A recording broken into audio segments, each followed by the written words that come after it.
Hello, I'm Flora McIntosh, and this is OperaUpCloser, the podcast that gets you up close to the people, processes, and passion that's enabling the making of operatic work, intimate in scale, mighty in impact. This season, we're focusing on the second of our reinventions, Gianni Schicchi, or Where There's a Will, talking to composers, creatives, producers, and performers about their craft and what reinvention means to them. Enjoy. Violinist Simon Hewitt-Jones and soprano Ceferina Penny discuss reinventing opera from a performer's perspective.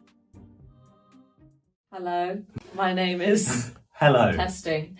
My name is Ceferina Penny, or Cefi, and I am a soprano, and I'm playing Lauretta in Gianni Schicchi, or Where There's a Will. So is it Ceferina or Cefi anything. or anything? Anything. I have many nicknames. Where does Ceferina come from? Ceferina is a Paraguayan name, and it's native to the Guarani Indian tribe. The what? Guarani Indian, so native really? South American tribe in wow. Paraguay. So my grandma That's interesting. was Paraguayan, and Ceferina was her name, and she was half Guarani Indian. Okay. Yeah. So, I better say hello. My name Yeah, is Simon, and I introduce play the yourself. violin. and we're also working on the Schicchi project together. And it's the first time we've met, really, on this project. Yeah, to be honest. Haven't worked together before. No. And they've given us a prompt sheet, which is really nice. To keep us on track. So, begin by introducing yourself. I think we've done that. Done it. We are very excited to be on Opera Up Close's podcast. Are you very excited? I am excited. So is it a podcast or a podcast or a podcast? Well, I'm from Manchester, so it's a podcast. And I'm not from Manchester. So it's interesting, isn't it? We were talking about this the other day. There are so many different influences, particularly with this opera that we've been working on about class and God knows what. And it's kind of fascinating just seeing it all coming together. How are you finding the project? How am I finding the project? I'm finding it very interesting. I've never done anything like it before. So for our listeners and viewers... Oh my God, we've got viewers. Oh. I know. Forget the viewers. Let's just talk to this. Yeah, true. What's different about this project is that our ensemble of instrumentalists is on the stage with us. How annoying is that? It's not annoying at all. Like yesterday, as I said, if there's a traffic issue, go for the gap. It's kind of like if you're walking around London, go for the gap. Right, so the traffic when we were kind of bumping into each other on stage and oh no, it's not going to work for you to go there or you to go there. And all of that kind of stuff completely new to us. Is that something that you have to deal with presumably a lot all when you're the on time. stage? Right. Yeah. And often in performance, there will be a bit of blocking that goes awry and you just have to deal with it and style it out as coolly as possible. Yeah, commuting on the tube is probably great practice for that, I imagine. Exactly.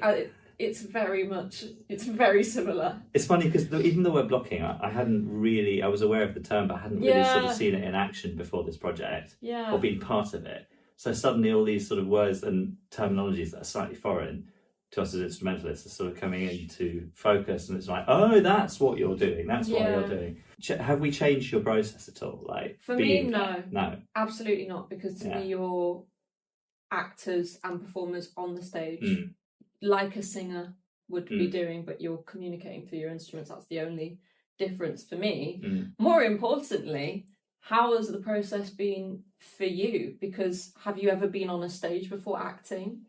A little bit. I've done a lot of actor coaching, but that's more from a playing the violin perspective. But I've never had to act and play at the same time. As a kid, I did a little bit of acting, but it's basically overwhelm all the time, which I love. It's quite you have to be comfortable with being slightly lost a lot of the time, and actually as one thing comes into sort of, I won't say into focus, but as one thing becomes clear, immediately something else comes into view, and then you focus on that, and then you lose the thing you were working on. It's like that game where you have to constantly push something down. So it's that constant state of overwhelm and just trying to find a way through the creative chaos of making it make sense in a way that doesn't get in the way of anyone else, because you're always part of this bigger thing. And it's also not knowing, like, you don't want to step on something by accident. Like, it's that comfort zone thing of,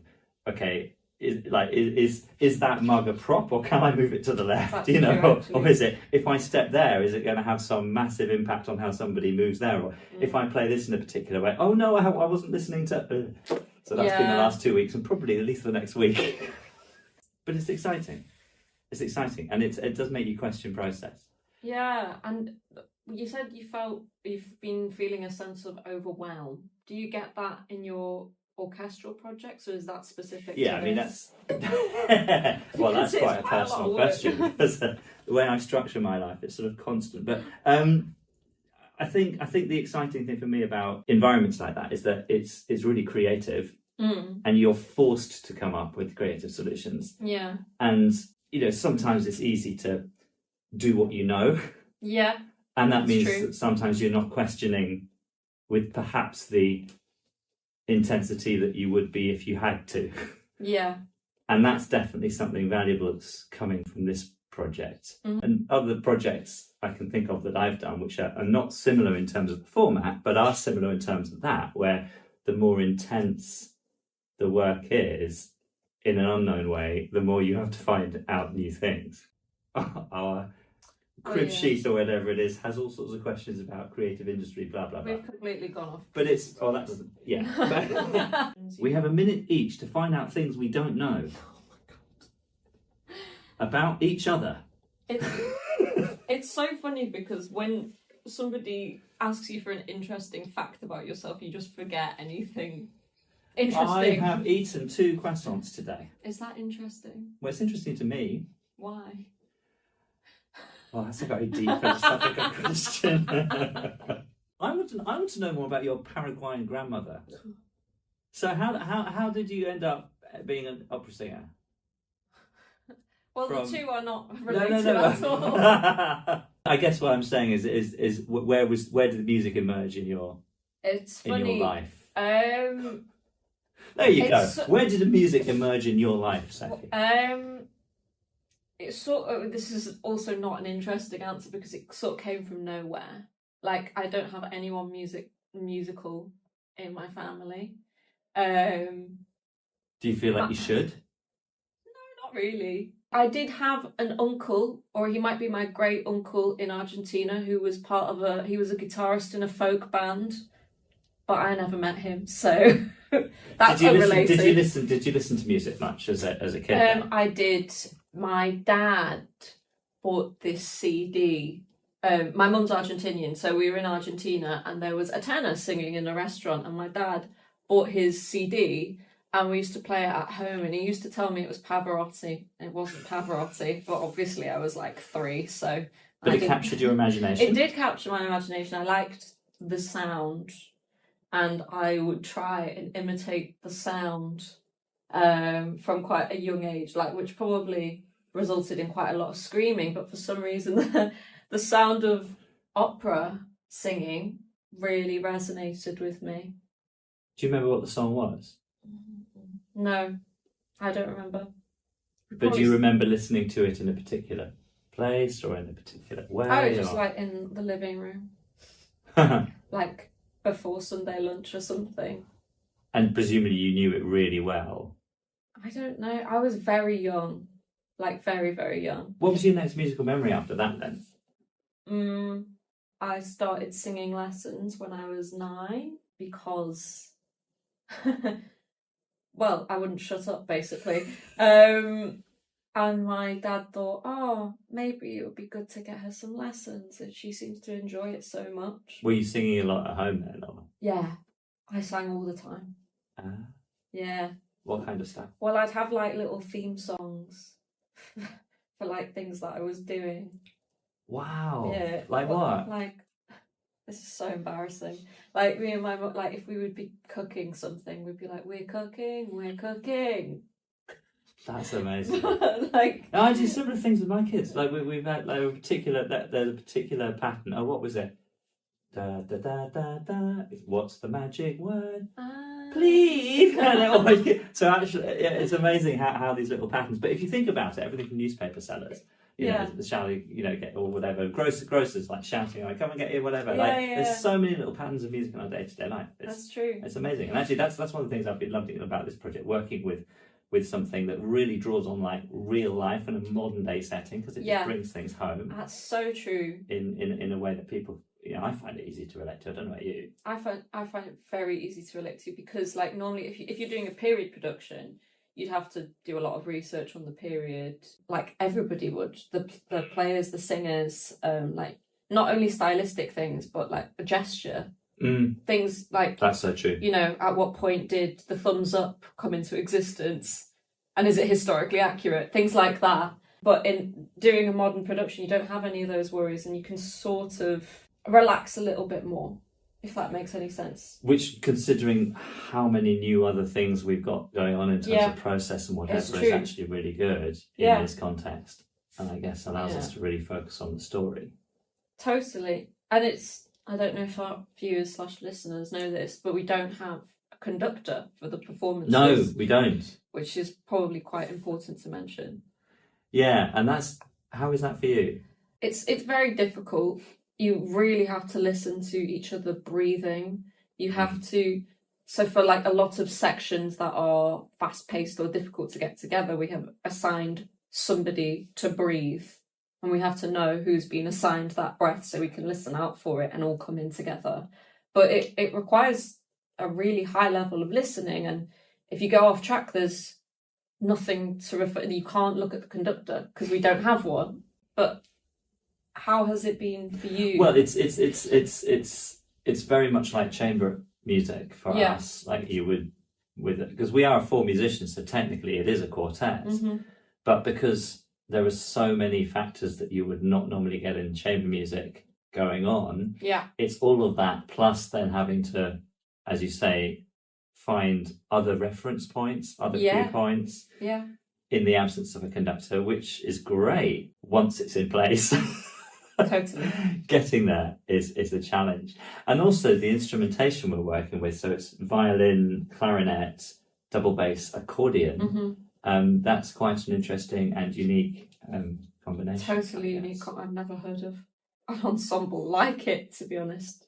But it's funny how all those instruments have been chosen carefully to serve a really important purpose in the ensemble. Yeah, no, it's interesting that it's the ensemble.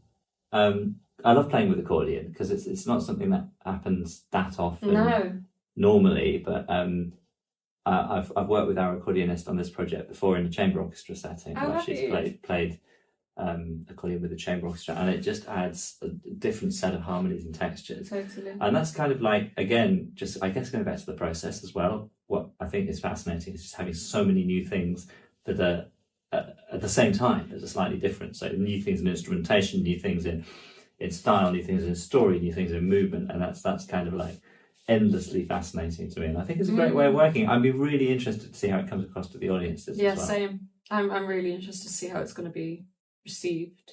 Do you think if you were to take what we're doing here to a completely different context, maybe where you're from, or maybe somewhere where, like, completely not the places we're going, how would it land?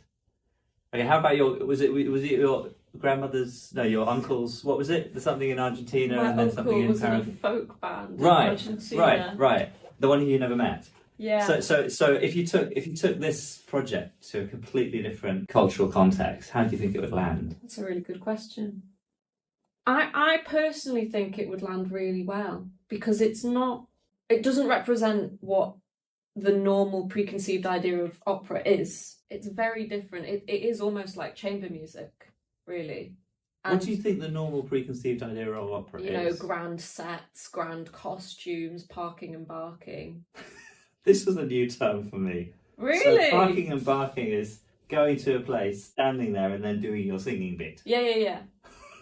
Yeah. I'd never heard that term before. Really?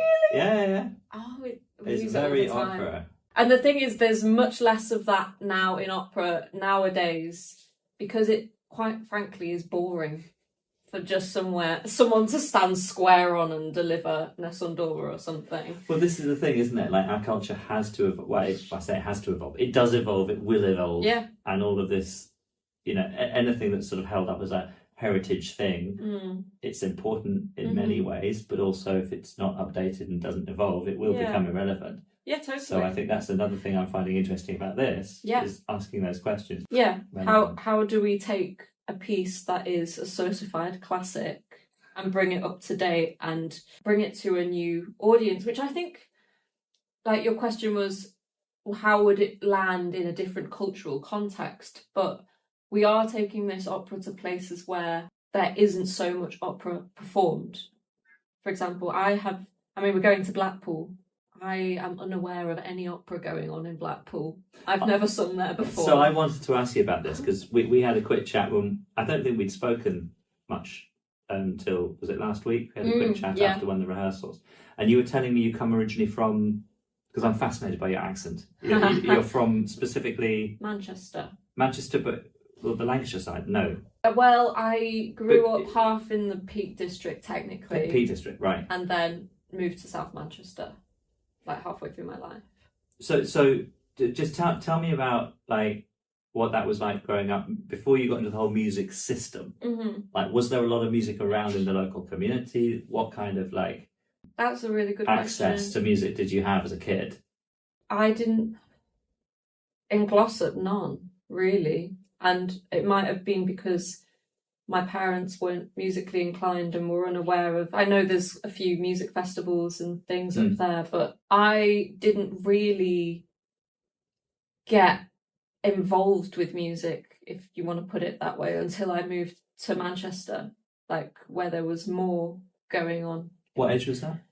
Oh, gosh, when I moved when I was about 11, I think. Right, okay. So I was already having my singing lessons, and like we put on like a musical at school and things like that. But I remember going to watch a few operas, like a couple of Opera North things and a couple of things from touring companies from other countries. But there wasn't that much other than that. Oh, that's interesting. So it was always in that setting of, as you said, a grand set piece kind of thing. Yeah, totally. Rather than something that was in your face as a story. Exactly. How do opera people define opera, by the way? How do you define opera? I've never really... Oh my God. Because I often ask my students how they define music. Just to get them thinking about the elements question. Of... All right, let's start there. So, tell me, Cefi, what is opera? What is opera? I would say opera is an amalgamation of many different art forms to create something totally unique. And that's meant to heighten the emotion, isn't it? Because if you bring together all the different, like, things, it should make a stronger, more intense thing. It's true, yet somehow... opera has unfortunately slipped into a category of being stuffy and elitist, whereas it should be something that is for everyone. I mean, there's a bit of everything, every kind of art form in every opera, like whether that's like visual art, music, acting, dance. Like, most operas contain all of those elements. All centred around a story. And I think that's important because, I mean, I'm not in any way a massive opera nerd, or like, there's a few operas I know really well, but it's not like a massive part of what I do. So I've always just thought of it quite non-analytically. Like, I like the idea of going and engaging with a story that's very engaging and moving and all the rest of it. But I have, I guess, shied away from things which seem massively inaccessible. Yeah. And for me, that's something that mirrors my work in classical music. That's a whole other conversation about. I'm not sure I believe in classical music. But anyway, that's I believe in the classical period, the Baroque period, whatever. But so often there's a sort of a big thing of this is classical music, and actually a lot of the work I do where we take not necessarily even popular classics, but like opera arias and things, or whatever it might be, to an audience that's not a specialist audience, we find that if it's structured the right way, it's incredibly engaging, and you don't even need to worry about it. Like, you think of the whole show like you would an opera narrative or a story or whatever. So that for me is actually coming back to what we're doing here with Opera Up Close, is actually really exciting to sort of just dive in straight away into a thing and just engage with it. So you're saying that yeah, go on. It's funny you say that. I think that the point of this piece, I think it's totally for an audience. Do you get what I mean? It's not and that it feels funny saying this, but sometimes you feel as though some productions are not there to serve the audience. But I feel like this one totally is. It's there for, I was going to say viewing pleasure, but that doesn't feel right. But I know what you mean. I mean, even towards the end of the opera with it. Spoiler alert. There's no spoilers. Okay, I won't give you a spoiler. No spoilers. But there may be towards the end a moment where the lead character breaks the fourth wall briefly and actually speaks directly to the audience. And I really like that moment because it sort of focuses on what you just, it focuses the audience onto exactly what you just said. Like, it's really engaging. Yeah. It makes the audience think, even if they've missed a detail. You know how maybe if you're watching a film and you miss a detail, all the time. Oh, that's what that thing was back an hour ago. Right. It just kind of drives it home. Like, we are here taking you to a particular conclusion. Yeah. What is that conclusion? Well, that's down to you, the audience. I mean, I love moments like that. I do too.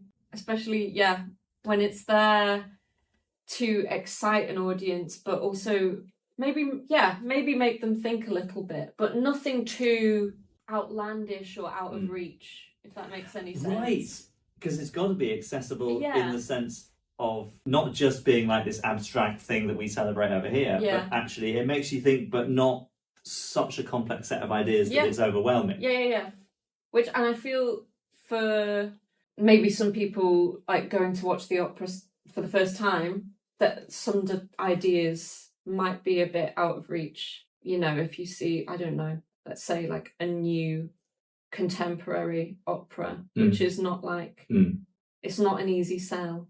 No. I say that, but, there are operas like Festum, which were very easy sells and amazing for a new audience. But a lot of the time, there are some productions and some operas which I wouldn't recommend for a first-time goer. There has to be a way in. There has to be a way in, and I think this is a really good way in. And you also remind me of something that PJ, the director, has said several times about detective stories and hidden. I think one of the references was a TV series, one of the Scandinavian. But yes, indeed. But all of these sort of series where you're drawing the audience into a detective story, that kind of thing, whatever it might be. But it's having a hook like that, which is really interesting and engaging, where the audience can come on its own terms, not having spent several hours pre-reading notes about a particular period of this or whatever that in order to get the context. And I think that's really powerful. Totally, because there's sometimes I will take my parents to the opera and I'll be like, right, this one, I recommend you read up on it before we go in. And obviously they haven't. And then we come out and they're like, no idea what happened. She might have died. Right.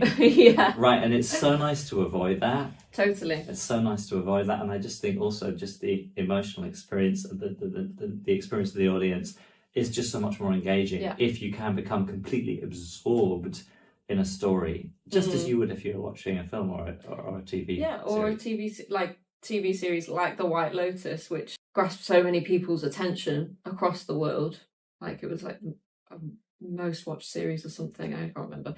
But something accessible and something that draws you in. What are your final thoughts to wrap up this episode? Final thoughts. Opera's great. When it's presented in a really interesting way. Yeah. And when it's exciting to listen to and watch. Yeah. That's my wrapping up thought. What's yours? Come and watch the opera. I've had many purists that have asked me about this production of Schicchi, and I've told them about it and they've gone, not sure about that, but that's exactly what somebody would say if they hadn't tried watching something like this before. And I think if you're not a purist, if you are a purist, I think it's perfect. I think it's a great night out. I'm going to resist the temptation to engage you in a long conversation about purists. But join us next week for our conversation about purists. We hope that you enjoyed this episode. Great to talk to you. Yeah, you too. Let's go do some rehearsing.